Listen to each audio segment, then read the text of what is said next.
Heralded as the coming great new lyric soprano of the Metropolitan Opera, Suzanne Fisher, a girl from West Virginia, has already reached the heights of fame abroad. She made her debut in Berlin at the Staatsoper in 1931 and remained there 3 successful seasons. This afternoon, she makes her American radio debut. Miss Fisher sings Depuis la Jour from Louise by Charpentier.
The magic key turns west again, this time out to Hollywood and Franchot Tone in a scene from his latest Metro-Goldwyn-Mayer picture, Mutiny on the Bounty.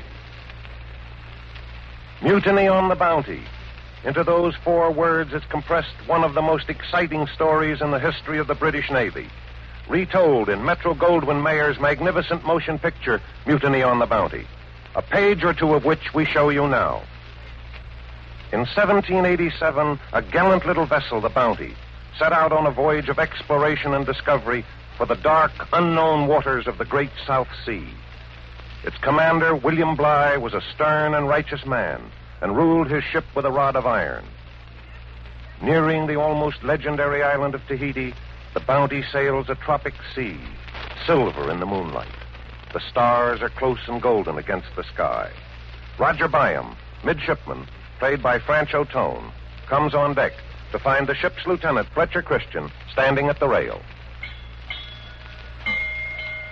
Oh, bells and all's well, lights burning bright. Looking for mermaids, Byam? Watching the skies. There's a star you've never seen before. Why, that's the Southern Cross. At home, that star meant all this voyage to me. It's amazing what one expects. Came to sea with the same notions. How long did you keep them? Well, I've never lost them. The gilt and glitter's worn off. But there's always the next voyage, the next boat, the next island. Listen, Christian. Music at sea. I never imagined it could be so beautiful. Master at arms, stop that infernal jamboree. It's worse than 2 cats on a fence. Aye, aye, Captain Vicer. At once, sir. The pernicious old death's head. I never saw a better seaman, but as a man, he's a snake. Hold it, scoundrels! He doesn't punish for discipline. He likes to see men crawl. Sometimes I'd like to squeeze his poison down his own throat. You both have one thing in common, the devil's own temper. He can let his go. But whether I can keep mine bottled up for 2 years on this half a walnut is the question. You know, this isn't easy to say, but I'm going to say it. I like you better than any man I've ever met. Whatever happens, I'll always be glad I've known you. I'll remember that when you're an admiral. You'd better get some rest, Christian. I can't sleep. Oh, good night, then. Good night. Wait, Byam. Yes, Christian? There's something you can do for me. Gladly. What is it? One never knows what may happen on a voyage like this. If for any reason I don't return to England, I'd like you to see my parents. Why wouldn't you return to England? I can't stand by and watch this devil's work much longer. One of these days, I'll lose my customary self-control and break Bligh's neck. Oh, you wait till we reach England. The Admiralty will save you the trouble. In any case, I'd like you to see my parents. Of course. Where do they live? In Cumberland, at Maincladir. I used to read in the old hall beneath the tapestry we had. Ships and islands on it. So I went to see. Well, if anything happens, tell my father and mother that you knew me. You may count on me. Good, that's settled then. Mr. Christian, Mr. Byam, you're up late. Well, it's very warm below, Captain Bligh. A true sailor can sleep in an oven if need be, or on a cake of ice. Get below. And then the island of Tahiti, its happy, golden-skinned natives untouched by civilization, where we find Midshipman Byam carrying out his task of compiling a dictionary of the Tahitian language in the home of the native chief Hidi Hidi, a home decorated, incidentally, by the chief's lovely granddaughter, Tahani. Hidi Hidi, what's your word for money? Byam, you will crack your head with thinking. Go swim with Tehani. Words no good. Oh, but money's a very important word. Money? What is money? I'll show you. Now, here I have a shilling in one hand and a nail in the other. Which would you choose? I take nail. Oh, no, Hidi Hidi. You could trade one of these shillings for 20 of the nails. Huh? Where? Well, in England. You see, in England you must have money to live with, to buy food. In island of England, no fruit on trees, no fish in sea. Oh, yes, plenty. In England, no money, no food, eh? That's right. I stay here. Belay, Tahani, take those flowers off my head. I like my flowers in a bowl. And put down that dictionary. Here, you little powder monkey. If you come across my horse again, I'll spank your little starboard, you understand? Yes? Yes. But, Tahani, I didn't know you spoke English. Yes? Great guns, you must think me an awful fool. Yes? Edie, does she speak English or not? She speak English. One word. Yes. Ye gods, a beautiful girl who knows only one word of English. Yes. What a country.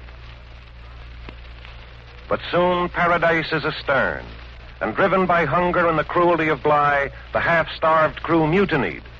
Back to Tahiti's golden strands and laughing girls go the mutineers. But eventually the long arm of England stretches out, and they are dragged back to Portsmouth Harbor. The day of their trial finally arrives, the 12th day of September, 1792, aboard His Majesty's ship Duke in Portsmouth Harbor. Lord Hood is presiding. Order in court. This hearing is resumed. Has any member of the court a question? My lord, I should like to ask a question of Captain Bligh. Captain Bligh. Proceed, Captain Nelson. Captain Bligh, when you were seized by armed men in your cabin, was this your first intimation of mutiny? Yes, sir. But a circumstance occurred on the night before which should have aroused my suspicions. Going on deck, I found Fletcher Christian and the prisoner Byam talking together at the rail. I heard the prisoner Byam say, "You can count on me." I heard Christian reply, "Good, that's settled then." I saw them shake hands. Afterwards, I realized they were plotting a mutiny. But that's not true, Captain Bligh. My lord, gentlemen, let me explain. The prisoner must confine himself to questioning the witness. Captain Bligh, you've not repeated all my talk with Fletcher Christian. Did you not hear him tell me that he was afraid you would never allow him to reach England alive? I did not. Well, did you not hear him ask my promise that if anything should happen to him, I would go to his father in Cumberland and tell him the truth? I did not. My lord, I swear before God in this court, that was the content of my talk with Fletcher Christian. It had nothing whatever to do with mutiny. Silence! Silence! I must remind the prisoner to confine himself to questioning the witness. My lord, I have nothing more to ask him. I can only say again to this court, I am not guilty of mutiny. If that is true, why did you not join your captain when he was set adrift in the launch? Sir, I was below deck planning a counterattack to regain the ship from the mutineers. With whom did you plan this attack? Sir, with my messmate, Midshipman Stewart. Midshipman Stewart, is he here? My lord, Midshipman Stewart died in the wreck of the Pandora. Then there is no one who can testify as to your innocence? No one, my lord. Have you anything to say before judgment of the court is passed upon you? My lord, much as I desire to live, I'm not afraid to die. Since I sailed on the Bounty over 4 years ago, I've known how men are made to suffer worse things than death. Cruelly, beyond duty, beyond necessity. Captain Bligh, you've told your story of mutiny on the Bounty. How men plotted against you, seized your ship, cast you adrift in an open boat. A great venture in science brought to nothing. 2 British ships lost. English seamen flung across the world, drowned or killed by savages. But there's another story, Captain Bligh, of 2 cheeses and 10 coconuts, of a man who robbed his seamen, cursed them, flogged them, not to punish, but to break their spirit. A story of greed and tyranny and of anger against it, of what it cost. For one man, my lord, Fletcher Christian, would not endure such tyranny. That's why you hounded him, Captain Bligh. That's why you hate him, hate his friends. And that's why you're beaten. Fletcher Christian still free. But Christian lost too, my lord. We all lost on the Bounty. If Christian's alive, he's an outlaw, hiding in despair from his own countrymen. God knows he's judged himself more harshly than you can judge him. I tell you, he was my friend. No finer man ever lived. I do not seek to justify his crime, his mutiny, but I condemn the tyranny that drove him to it. You gentlemen know the uses of authority. You exact the law of the sea. But the letter of the law is one thing, the spirit's another. I do not speak here for myself alone, nor even for the seamen you condemned. I speak in their names, in Fletcher Christian's name, for all men at sea. These men do not ask for comfort. They do not ask for safety. If they could speak, they would say, let us choose to do our duty willingly. Not the choice of a slave, but the choice of free Englishmen. They only ask the freedom that England expects for every man. Oh, if one man among you believed that, one man, he might command the fleets of England. He might win the seas for England if he called his men to their duty not by flaying their backs, but by lifting their hearts. Their hearts, my lord. That's all.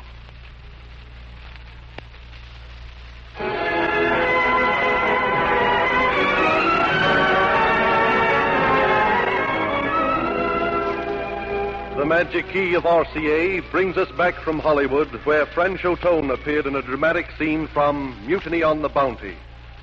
Again, we are in Radio City, the home of the family of RCA. One of the outstanding personalities in modern music is the great violinist Efrem Zimbalist. He has played in almost every large city in the world.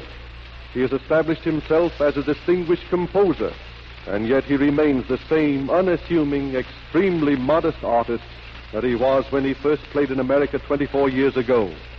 He is now on tour in Europe. This afternoon he is in Amsterdam, the Netherlands.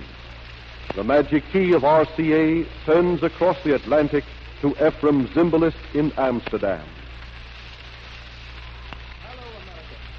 Dit is Hilversum van Holland, the Avro Studio calling. You will now hear Efrem Zimbalist, the great violinist, with Theodore Seidenbach at the piano.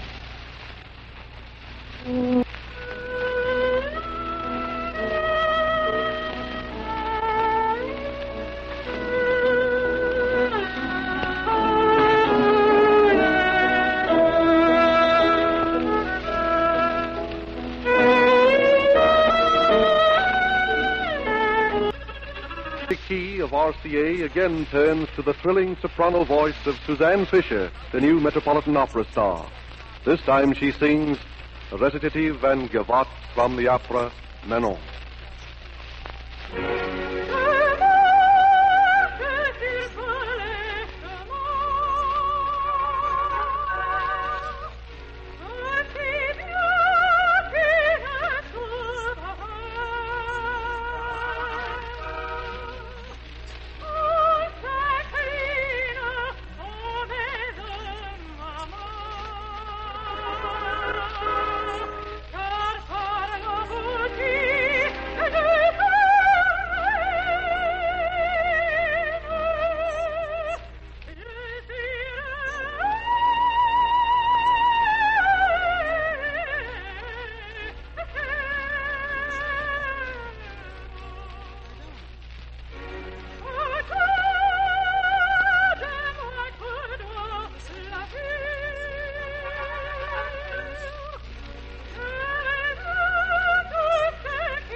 This is John B. Kennedy speaking.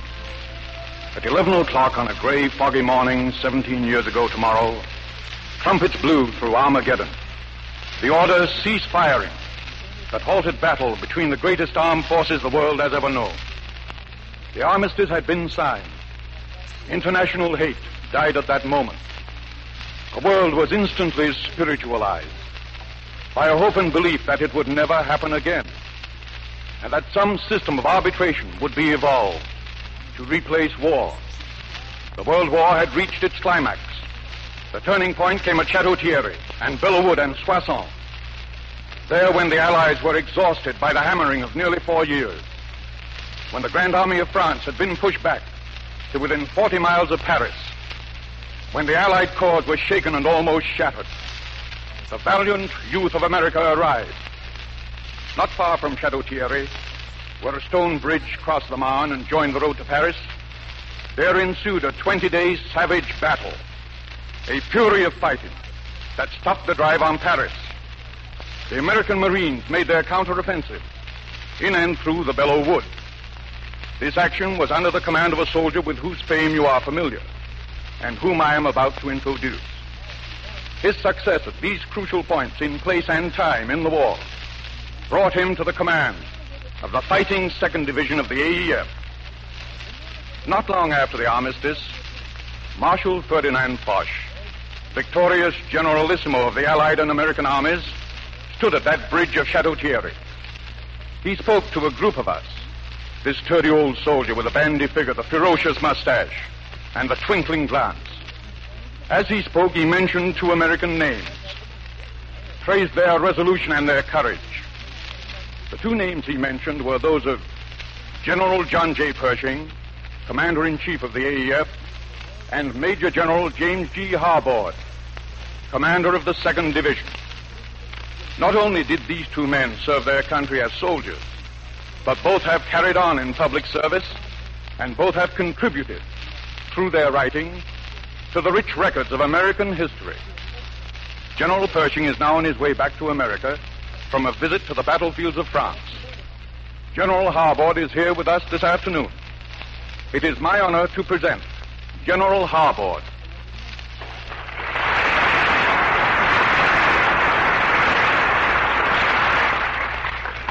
Good afternoon, ladies and gentlemen. On the eve of Armistice Day, it is a very real pleasure to be able to greet my old friends and comrades in action. Rather than make an address to you, I would like to read 2 messages, one from our great World War commander, General Pershing, and one from the French Commander-in-Chief, Marshal Pétain.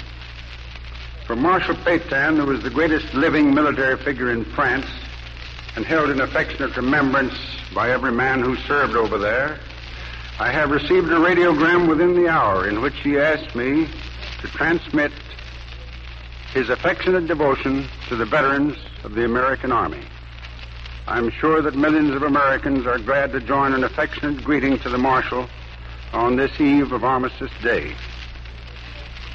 From General Pershing, now on the steamship Washington, I have the following message.